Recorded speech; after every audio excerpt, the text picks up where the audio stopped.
you. So I'm a storyteller, and I'm a great believer in the power of stories to heal and connect us.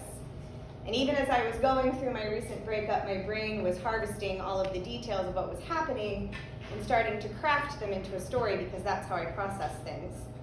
And not long after, I sent out a proposal for this show, thinking that I would get booked sometime in the early or middle spring, thinking surely by that time I will have some wisdom, some perspective, some gift to bestow upon the audience about what I had learned from my experience.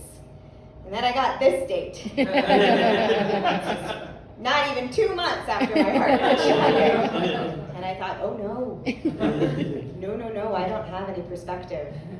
I am still very much in the middle of the woods. And sure, I am no longer panicked and alone and feeling like I'm gonna die. I've learned how to make fire and what berries to eat and how to find coverage for the evening. I have found a rhythm in the wilderness of my heartbreak. And I believe at this point that somewhere far down along the path there is a clearing where I will get through this. I am not there yet. I am very much in the middle of my story. But this was the night the theater had.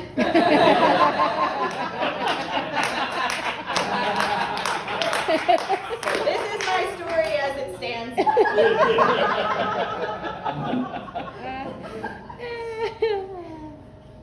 She had been very unhappy for a long time, and I had known it.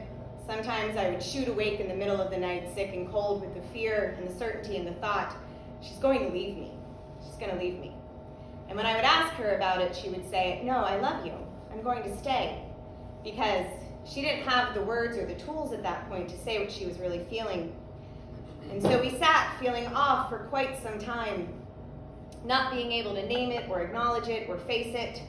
And I could see myself changing in her eyes. And I noticed that life started to go gray and lose flavor and lose happiness. And it wasn't because of her, and it wasn't because of me. It was just this unnamed beast between us. And then one day we took it out and we shone a light on it and we faced it, and it tore us apart. And I was devastated. I cried so much. I cried in my bed. I cried lying on the floor of the shower. I cried so much that I needed a hat to take the dogs out for a walk. And then I cried because I realized all of the hats were hers, and I didn't have any hats. I cried in the green room of this theater. I cried in the green room of other theaters. I cried at work, and I teach. So that was weird. One day I went up to order food at a food truck, and the guy goes, hey, what can I get you guys? Oh, you're alone. And I said, yeah, I am. And I started crying. So he gave me some extra free sauce. I didn't stop crying, but I appreciated the gesture. When I wasn't crying, I was trying hard not to cry. And I remember walking into a Trader Joe's once to go shopping, and I got in there and I thought to myself, what am I doing? My heart is ripped out of my chest. I can't just shop for coconut creamer. Also, where is the coconut creamer? Why does Trader Joe's hook us on products and then take them away from us? My friends let me cry at them for an hour straight, just blubbering and sobbing until I would look at them snot-faced and red-eyed and finally have the decency to say, so how about you? How are you doing? And they would say, no, we're upset. And I was like, me too. And they were like, yeah, and we're so shocked. And I was like, yeah, me too. And one of my friends wrote me and she said, hey, I'm so sorry to hear about your breakup. You guys were together for such a long time, that's major. Also, I'm in the middle of a crowdfunding campaign. And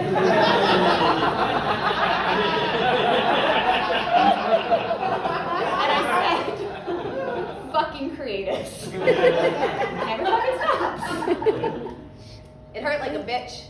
I didn't understand how the person that I loved, my partner of 10 years, could look at me in the eyes and say, I don't think you're the right person for me. Where did that come from? How could she say that?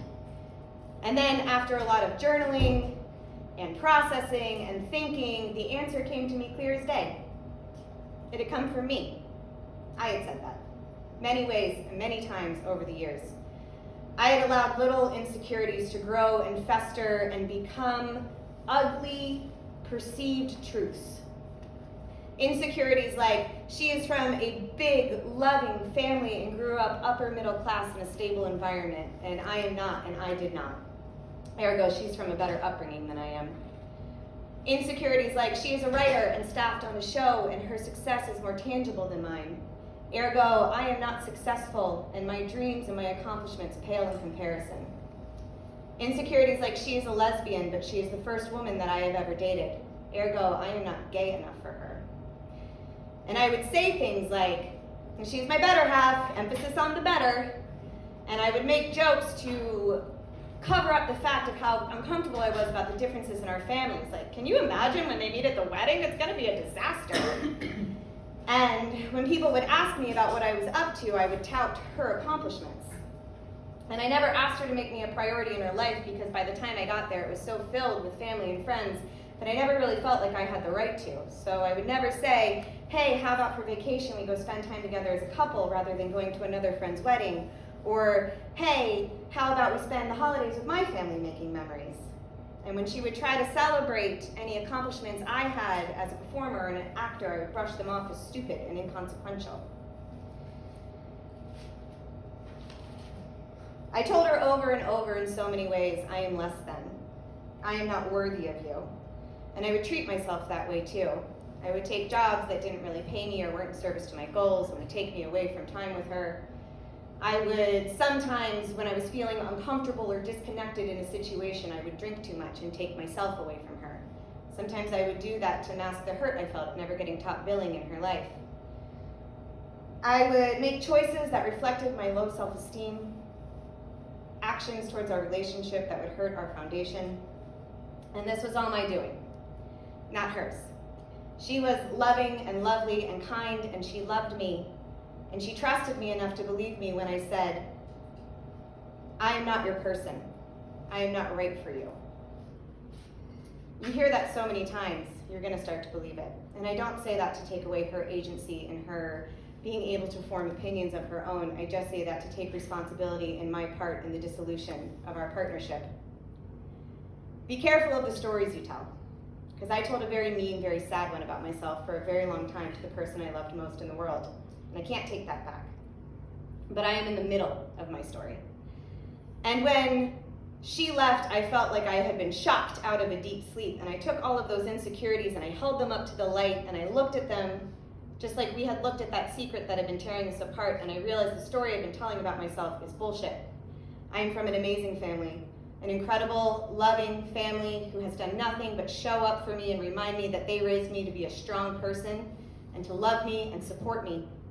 I am a creative and ambitious person who believes in the power of art and storytelling, and I have worked very hard and very long for a career that I am proud of and is in no way done expanding and growing.